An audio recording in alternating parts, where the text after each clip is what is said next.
ಆತ್ಮೀಯ H16 news ವೀಕ್ಷಕರು, ನಾನು ನಿಮ್ಮ MI ಅಥವಾ ಮಲ್ಲಪ್ಪ ಜ್ಯೋತವರ ಆತ್ಮೀಯರೇ. ಮತ್ತೆ BJPಯಲ್ಲಿ ಗದ್ದಲ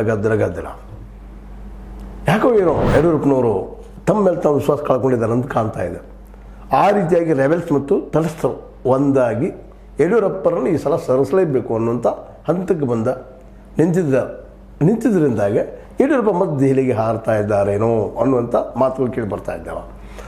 ಜೊತೆಗೆ ಮಗನನ್ನು ಶತಾಯಗತಾಯ ಮಾಡಿ ರಾಜ್ಯಾಧ್ಯಕ್ಷನಾಗಿ ಉಳಿಸಿಕೊಳ್ಳಲೇಬೇಕೆಂಬ ಹಠಕ್ಕೆ ಬಿದ್ದಂಥ ಯಡಿಯೂರಪ್ಪನವರು ದೆಹಲಿಗೆ ಹೈಕಮಾಂಡ್ ಭೇಟಿಯಾಗಲಿಕ್ಕೆ ಹೋಗ್ತಾ ಇದ್ದಾರೆ ಅನ್ನುವಂಥ ಸುದ್ದಿಗಳಿದ್ದಾವೆ. ಹೈಕಮಾಂಡ್ ಮೋಸ್ಟ್ಲಿ ಅವ್ರಿಗೆ ಬಾ ಅಂತ ಹೇಳಿರ್ಬೋದು ಅಥವಾ ಇವರಾಗೆ ಭೇಟಿಯಾಗಲಿಕ್ಕೆ ಹೋಗ್ತಾ ಇರ್ಬೋದು. ಏನೂ ಇರಲಿ, ದೆಹಲಿಗೆ ಹೋಗಿ ತಮ್ಮ ಮಗನ ಡೆವಲಪ್ಮೆಂಟ್ಗಳು ಈ ಸಂದರ್ಭದಲ್ಲಿ ಏನಾಯಿತು ಎಂತಾಯಿತು ಅನ್ನುವಂಥ ವಿಚಾರಗಳನ್ನು ಹೈಕಮಾಂಡ್ ಮುಂದೆ ಸ್ವತಃ ಬಿಡುವಂಥ ಪ್ರಯತ್ನ ಮಾಡುವ ಸಾಧ್ಯತೆಗಳಿದ್ದಾವೆ. ಇದೊಂದು ರೀತಿಯಿಂದ ಯಡಿಯೂರಪ್ಪನವರ ಡೂ ಆರ್ ಡೈ ಸ್ಥಿತಿ.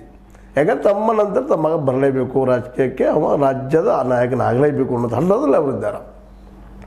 ಮತ್ತು ವಿಜೇಂದ್ರ ಅವರಲ್ಲೇ ಆ ರೀತಿಯ ಒಂದು ವಾಕ್ಚಾತುರ್ಯ ಆಯಿತು ಅಥವಾ ಜೊತೆಗೆ ಅವರ ಬಿಹೇವಿಯರ್ ಆಯಿತು, ತಪ್ಪುಗಳಂತ ಎಲ್ಲ ನಾಯಕರಲ್ಲೂ ಇದ್ದಾವೆ. ಅದ್ರ ಬಗ್ಗೆ ನಾವು ಯಾರು ಮಾತಾಡುವ ಅವಶ್ಯಕತೆ ಇಲ್ಲ.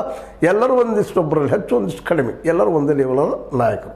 ಇದರಲ್ಲಿ ಬಿಡ ಇಲ್ಲದೆ ಈ ಮಾತನ್ನು ಹೇಳಬೇಕಾಗಿದೆ. ಇನ್ನು ವಿಜೇಂದ್ರ ಅವರ ಪರ್ಟಿಕ್ಯುಲರ್ ಆಗಿ ಯಡಿಯೂರಪ್ಪನವ್ರ ಮಗ ಇರೋದ್ರಿಂದ ಒಂದು ಸ್ವಲ್ಪ ಪ್ಲಸ್ ಪಾಯಿಂಟ್ ಹೆಚ್ಚಾಗಿದ್ದಾವೆ. ಯಡಿಯೂರಪ್ಪನವರು ಆಲ್ರೆಡಿ ಈ ನಾಡು ಕಂಡಂಥ ಒಬ್ಬ ನಾಯಕ ಮತ್ತು ರಾಜ ಹುಲಿ ನಾವು ಕರ್ಕೊಳ್ತೀವಿ, ಇನ್ನೇನು ಕರೀತಾರೆ ಅವರ ಬೆಂಬಲಿಗರು. ಆ ರಾಜ ಹುಲಿನೋ ಮತ್ತೇನೋ ನಮಗೆ ಗೊತ್ತಿಲ್ಲ. ಬಟ್ ಆದರೆ ಒಬ್ಬ ಜನರಿಗೆ ಪರಿಚಿತವಾದಂಥ ವ್ಯಕ್ತಿ ಈ ಯಡಿಯೂರಪ್ಪನವರು. ಯಡಿಯೂರಪ್ಪನವರು ಕೇವಲ ಲಿಂಗಾಯತ್ ಲಾಬಿ ಅಷ್ಟೇ ಅಲ್ಲ, ಇನ್ನುಳಿದ ಕಮ್ಯುನಿಟಿಯಲ್ಲೂ ಸಹಿತ ತಮ್ಮ